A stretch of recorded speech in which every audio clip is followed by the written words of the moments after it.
February 2nd and 3rd, Wednesday and Thursday. So the sun's in Aquarius and the moon's in Pisces. They're just one sign next to each other. There's the Aquarius, there's the Pisces. When I was a kid, I always wanted this chart. I would future pace. This is so Aquarius. I would think of my future life and what I could create. What a concept that you could put in your order now if you knew a good astrologer and you had your chart done, and you could say, in my next life, I'd like Aquarius Pisces, until I met the people that had this. And they were so separate. And Aquarius is so individualistic and Pisces is so sensitive. And get this, the moon, Jupiter, and Neptune are all going to be in Pisces. The moon's emotions, Jupiter is big, big emotions, and Neptune is spacey, dreamy, otherworldly. So that's the handicap. I realized when I met these people, they don't have an easy time being here. And you could say this about most Aquarians. They feel like they're not part of the group.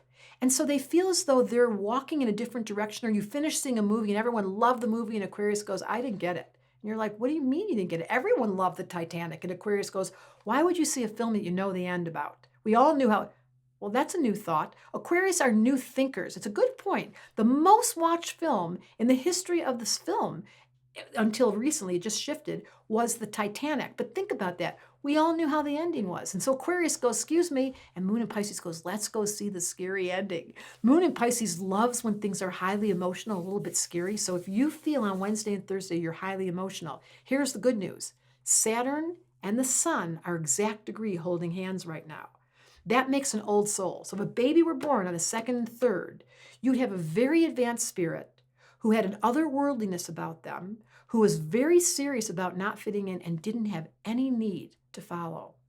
That's powerful. And February 2nd is Groundhog Day. That film makes me so happy just saying the word Groundhog Day. What is that about? That we keep repeating ourselves again and again until the Aquarius comes in the room and says, I am not going to do that again. And the Moon in Pisces goes, let's sneak out the back door. Let's go have a drink. Let's go watch a film. Let's go anywhere but go stuck into the practical world. And then Pisces goes, yeah, let's sneak off in Aquarius. And then Saturn on the Sun goes, excuse me? You have a responsibility, and you might feel this conflict. This is what astrology teaches us. Some people's internal dialogue is completely conflicted with the other voice. We have multiple voices in our head. That's what astrology is. That's what I'm teaching you. So what you want to do is get your chart done and say, which voice in my head is operative right now, and how do I coordinate them? So if you want a chart, you know you can come to my site, debrasilvermanastrology.com. I will do matchmaking and say, if I see your chart, I know exactly what astrologer would understand an otherworldly character. That's how it goes.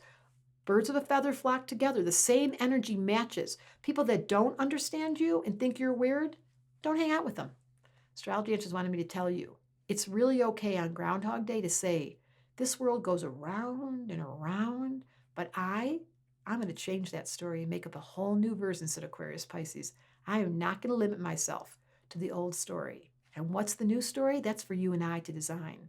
Astrology Answers wanted me to tell you, let's create a new story, Aquarius Pisces. You first.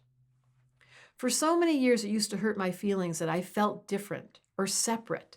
And then I realized it was a gift in disguise. It meant that I had a uniqueness and I didn't have to follow what others did. This is what astrology is all about. It's about promoting individuality, celebrating diversity, and letting you be quote unquote weird. It's not a bad word. It just means that you're unique. Let's change it. So I created Tell Me a Story. It's an intimate writing class. I'm your teacher, and it allows you to change those judgments or those misinterpretations of your character so you feel better about you.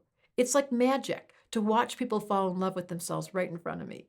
Click the link in the description to find out more.